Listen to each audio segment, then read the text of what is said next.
Ini bisa menjadi inspirasi siapapun saya kira, baik lokal, kota, kabupaten atau bahkan negara, untuk mendatangkan turis-turis asing dan minat orang banyak ke negara kita. Saya kira kita tidak perlu menghidupkan budaya-budaya asing. Ini kan asing, ya, bukan Indonesia gitu ya. Tapi dengan memoles budaya-budaya Indonesia lokal, ya, itu sudah cukup. Kupas lewat obrolan santai. Bismillah, jumpa lagi di Close Kupas lewat obrolan santai bersama guru kita semua, Ustadz Happy Andi Bastoni. Assalamualaikum Ustadz. Waalaikumsalam warahmatullahi wabarakatuh. Gimana kabarnya Ustadz? Alhamdulillah sehat. Alhamdulillah. Nah, ini ada berita yang cukup tragis ya akhir-akhir ini.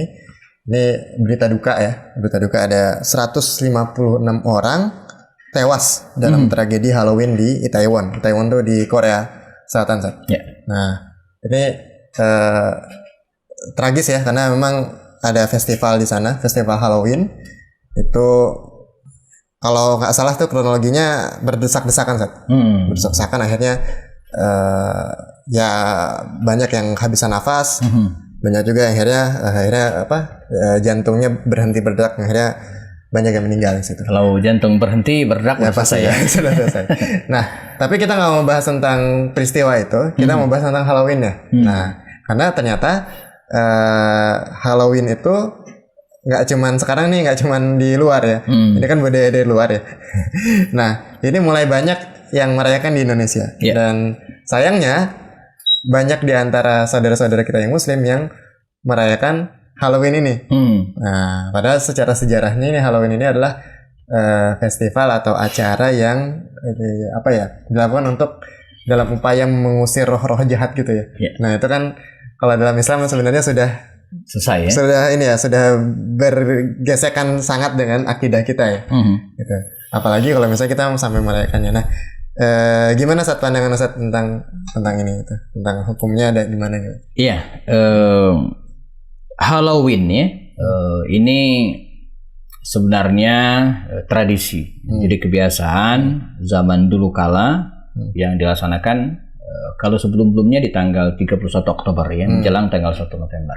Karena pada tanggal 1 November itu katanya roh akan muncul, ya, hidup kembali. Nah, maka untuk mengantisipasi agar tidak ketahuan dan seterusnya, maka mereka menggunakan pakaian yang ala mayat dan seterusnya gitu kan. Pada intinya ini memang sangat jauh dari tradisi keislaman. Dan kaidah Islam sederhana ya. Emang dalam kajian usul fikih kita mengenal ada istilah al-adah atau al-adah itu muhakamah. Adat itu bisa jadi hukum. Bisa jadi hukum. Selagi dia tidak bertentangan dengan nilai-nilai dan akidah Islam. Kalau bertentangan ya tidak boleh.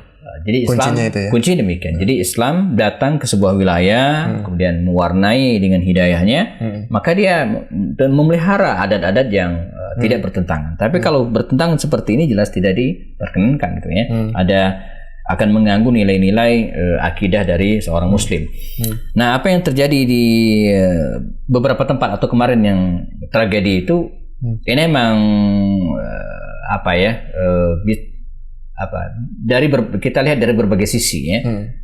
Mungkin dari sisi kan 2 tahun sudah kita dikurung oleh corona. Begitu ada kesempatan ngumpul seperti ini, maka orang lepas kendali gitu ya. Dan ini catatan dan pelajaran bagi kita juga ya. Agar bahwa corona insya Allah sudah beres, sudah selesai, tapi tetap kita harus jaga keselamatan diri kita ya. Apalagi untuk hal-hal seperti ini yang pertama tidak ada nilai-nilai syar'inya, ini nggak ada nilai ibadahnya, bahkan khawatirkan merusak akidah kita ya. Bagi kita umat Islam ya, jangan ikut-ikutan gitu ya. Jadi masih banyak aktivitas dan kegiatan kreativitas yang lainnya yang bisa kita lakukan yang sifatnya membangun, memberikan inspirasi kepada generasi-generasi muda ya, dan bukan aktivitas yang jauh dari syariat. Ya. Jadi poinnya itu ya. Jadi Islam tidak merayakan Halloween ya? Enggak. Karena memang ya walaupun katanya itu kan budaya gitu kan. Tapi budayanya itu masalahnya bertentangan nggak dengan Islam dengan syariat gitu, dengan akidah kita. Kalau misalnya bertentangan ya sudah selesai satu. Ada toleransi. Nah, yang sangat disayangkan beberapa video atau kemudian di WhatsApp dan media sosial muncul ini dilaksanakan di beberapa negara yang notabene mayoritas Muslim. Betul. Misalnya Arab Saudi misalnya ya. Saya mungkin teman-teman harus cek lagi benar nggak sih. Kalau kita anggap benar, kalau kita maksudnya itu benar kejadiannya, saya mencatat dua hal. Ya. Pertama, di satu sisi ini memang dilema tuntutan. Jadi beberapa negara Timur Tengah itu kan menyandarkan ekonominya secara fakta di lapangan tidak bisa lagi di minyak. Mereka sudah harus membuka diri, maka maraklah dengan cara menghidupkan kembali wisata-wisata. Nah, maka hampir semua negara-negara Timur Tengah itu yang besar gitu, itu dari wisata. Sebut misalnya Dubai, Uni Emirat Arab. Nah, Arab Saudi dalam hal ini sebenarnya dia diuntungkan dengan wisata rohani. Jadi dia nggak butuh pamflet, nggak butuh iklan nih, orang datang untuk umroh. Haji ya lagi. Oh, marketnya besar. Jadi nggak usah iklan apa-apa. Tapi mungkin belum cukup kali gitu ya, belum cukup sehingga dia harus membuka diri lebih detail lagi dengan menciptakan ruang-ruang publik dan tradisi-tradisi yang bisa diakses dan disukai oleh orang banyak. Nah, termasuk dengan menghidupkan tradisi-tradisi dan kebudayaan-kebudayaan yang sebenarnya jauh dari nilai-nilai Islam dan bahkan jauh dari nilai-nilai Arab itu sendiri. Makanya kalaulah kemarin ada perayaan Halloween, mereka juga ikutan. Ini dalam rangka menghidupkan budaya gitu kan menurut mereka dan membuka diri kepada dengan masuknya budaya-budaya asing. Jadi kan sederhana kalau kita pengen kuncinya gitu kan, mengumpulkan banyak orang ya, dia harus membuka diri, membuka diri dari aspek teritorial gitu kan, orang gampang masuk. Yang kedua dari sisi budaya. Nah, jadi silakan Anda bawa budaya Anda ke sini atau bila perlu kami perkenalkan agar mereka bisa datang. Dan semakin banyak orang datang ke negerinya, maka dia akan semakin peluang keuntungan secara bisnis akan semakin terbuka. Ya. Walaupun sejauh ini yang mati itu ya orang-orang lokal situ sebenarnya. Iya. Ini judulnya adalah ini membuka diri gitu. Dia open dengan kemajuan dalam tanda kutip ya.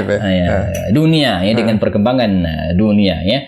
Nah, kalau mau dikritisi ya keliru gitu kan. Karena dalam Islam sendiri atau mungkin Arab sendiri kan banyak sekali budaya-budaya yang bisa kita munculkan ya. Bahkan heritage lokal kita itu kalau kita polish dengan baik ya, itu akan sangat luar biasa. Saya bicara dalam konteks Indonesia misalnya, semoga ini bisa menjadi inspirasi siapapun sekira baik lokal kota, kabupaten atau bahkan negara untuk mendatangkan turis-turis asing dan minat orang banyak ke negara kita. Saya kira kita tidak perlu menghidupkan budaya-budaya asing. Ini kan asing, ya, bukan Indonesia gitu ya. Tapi dengan memoles budaya-budaya Indonesia lokal, ya, itu sudah cukup. Budaya kita banyak saja. Sebut misalnya tari-tarian lokal kita yang memang harus didandani lagi agar tidak merusak gitu kan akidah umat. Kemudian belum lagi tempat wisata yang bisa kita poles ya. Kalau di negara-negara Timur Tengah itu hampir semua tempat wisata itu kan bikinan ya. Bukan asli. Palm Jumeirah di Uni Emirat Arab, Abu Dhabi dan Dubai ya. Lalu kemudian gedung-gedung bertingkat itu kan bikinan semua. Nah, kalau kita kan alami semua. Jadi peluangnya sangat besar. Betul. Jadi bahkan kalau Anda lihat yang perhatikan tentang Korean Wave ini ya. Jadi ternyata ya itu adalah salah satu strategi bisnisnya negara mereka. Iya, persis. Jadi ketika mereka bisa menyebarkan budaya mereka ke berbagai negara di luar mereka, maka itu meningkatkan visit orang-orang luar tuh datang ke negara-negara mereka. Bukan sebaliknya ya. Bukan sebaliknya ketika kita open dengan budaya orang itu jadi tertarik ke tempat kita, enggak justru ya. Jadi itu promosi gratis gitu ya. Promosi gratis, nanti orang akan datang ke negaranya. Sama seperti kita misalnya kita populerkan tarian khas Aceh misalnya ke mana, itu kan promosi Aceh. Pada prinsipnya gitu kan. Suatu saat orang kenal Aceh dan kemudian pengen datang ke tempat tersebut. Betul. Bahkan tuh kalau nggak salah Anda sempat baca tuh ada risetnya jadi tentang dampak grup K-pop tertentu pada peningkatan penjualan Samsung sama apa ya? Tolong koreksi ya, sama kalau nggak salah mobil Hyundai. Ada ya? Iya ada ini. Ada efeknya. Ada efeknya. Dan akhirnya Hyundai itu jadi narik salah satu grup K-pop itu jadi brand ambassadornya mereka. Gitu. Itu ternyata itu dampak ekonomi dari penyebaran budaya. Bukan berarti kita tuh harus open dengan budaya orang, tapi kita nggak punya budaya yang sendiri. Kita banggakan ya. Betul. Nah, tapi ada satu masalah lagi yang kemarin sempat happening gitu ya tentang kan kita kayaknya seolah-olah nih ya kalau misalnya kita menolak orang-orang Indonesia ini ya banyak nih, terutama kalau istilahnya sekarang tuh SJW, Social Justice Warrior gitu. Jadi orang yang selalu ngebelain sesuatu yang aneh-aneh kadang-kadang gitu ya. Nggak hanya aneh-aneh sih, kadang-kadang mereka ada benernya juga ngebelain.